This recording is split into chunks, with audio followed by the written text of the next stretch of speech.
Hello and welcome to the Cellar Sessions podcast with your co-host, me, Anna Spooner. And myself, Alexandre Fréguin, that we're going to do our usual short episode on what to do, where to go, what to drink, and where to eat on Sicily, and especially focusing on Etna. Gorgeous. I'm looking forward to this, and I really wish I was in Etna or on Etna right now. It's particularly cold here in the Southern Rhone, unusually cold. We're in jumpers, but we are drinking a nice glass of Etna Bianco. So we're pretending we're in Etna, right? Yeah, exactly. Like with a nice sea view and amazing seafood. Better than 500 millimeters of rain over 2 months. Exactly. So, Alex, tell me, how am I getting to Etna? Good. So, you're asking that to someone who's not driving. So This is true. I will give you my usual answer: get a taxi. But other than that, actually, you can. How do you get to Sicily? Let's get to Sicily before that. You get your plane to the airport of Catan, which is more on the western part of Sicily.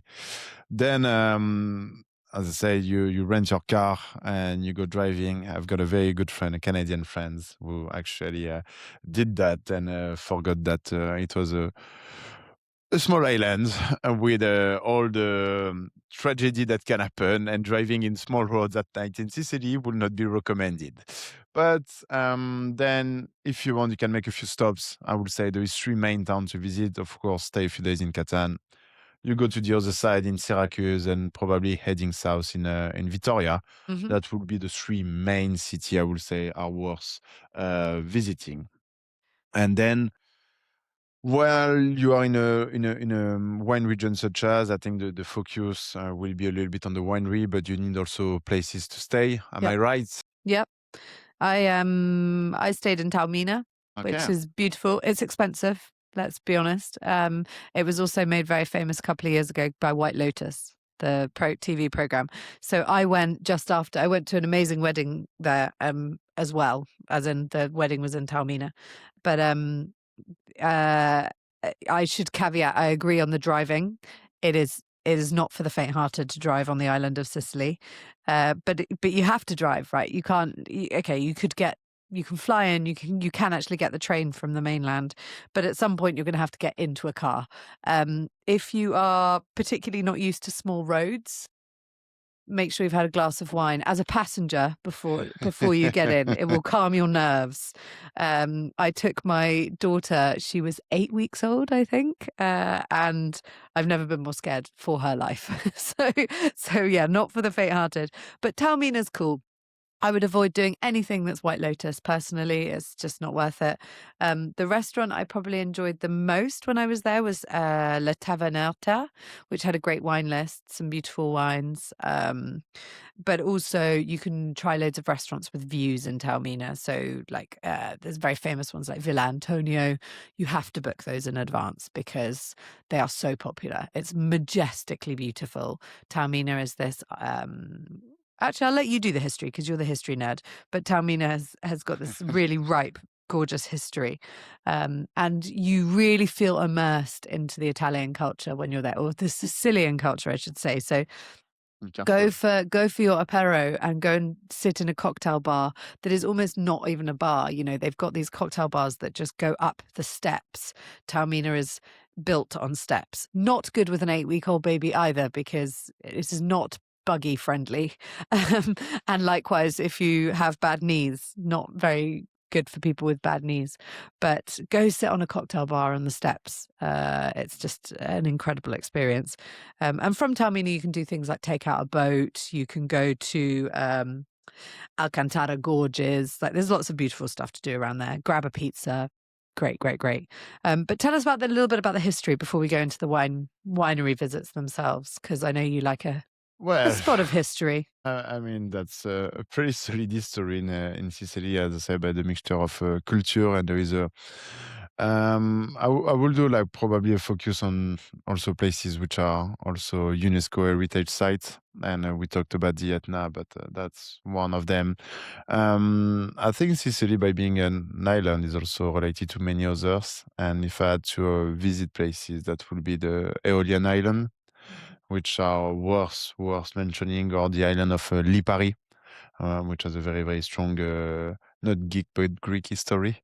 That will be a bit the two places. As you say, you can go on a boat and go across the sea. And that will be a bit the two parts. 100%, I will book myself a trip in, Yeah, definitely. it's got some amazing kind of mythology and stuff, right? The Sicily, islands. Syracuse, Yeah, myths, and all of this. And Syracuse for that is a strong point. beautiful. Okay, so I'm going to give you some ideas of some wineries to visit as well. And then Please. I'm hoping, Alex, you're going to give us a really good overview on what to drink because we are a wine podcast after all. Good. So, But where should you go and visit? So first up, I would say Tenuta della Telenera. So they have an amazing single vineyard, Nerello Mascalese, I should say. But they've got a beautiful terrace. You can book in advance. Well, you must book in advance, but you can just enjoy a beautiful tasting on the terrace, which is definitely one to visit. Pietra Dolce, very different vibe. Big kind of, modern winery, beautiful, lots of artworks, totally different vibe, but a great experience as well. And they're quite geared up for visitors there. And then Tenuta Nicosia.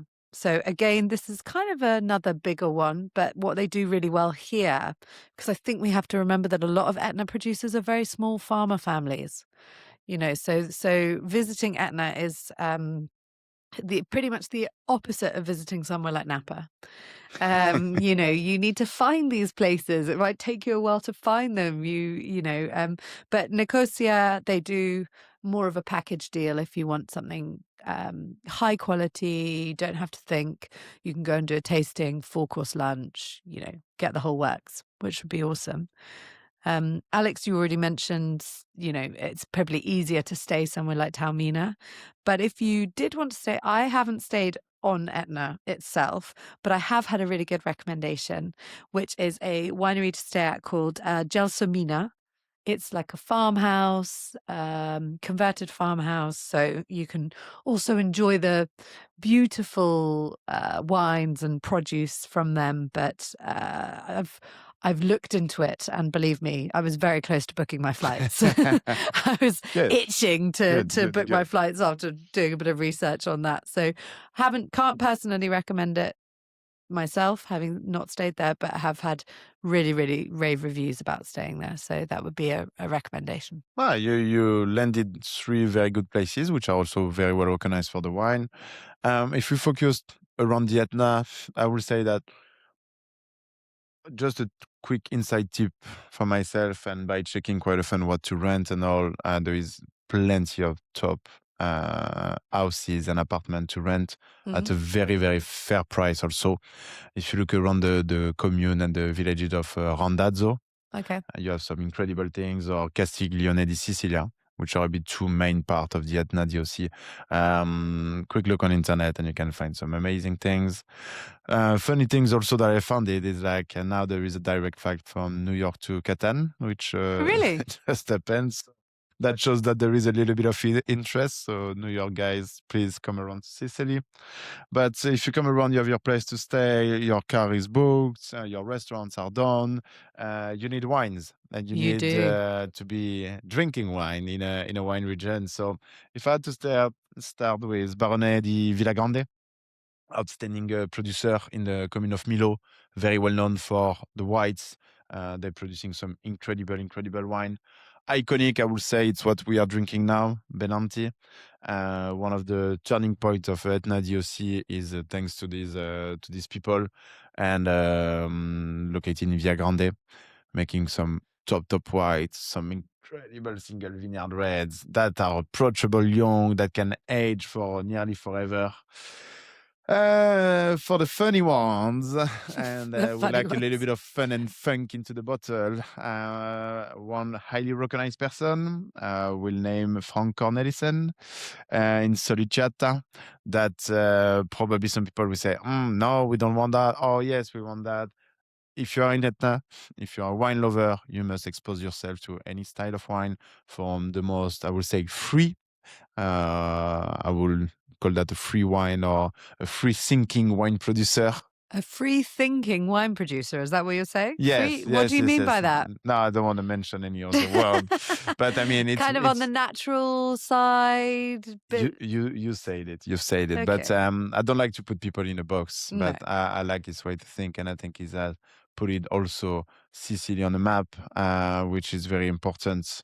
Then Girolamo Rosso, producing a San Lorenzo Contrada, outstanding wines.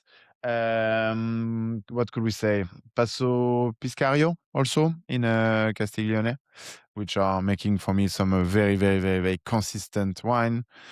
And then some other, Tenuta del Bosco, by the way. Yes. Oh, la, la, la, So one of good. my sweet spots of last year.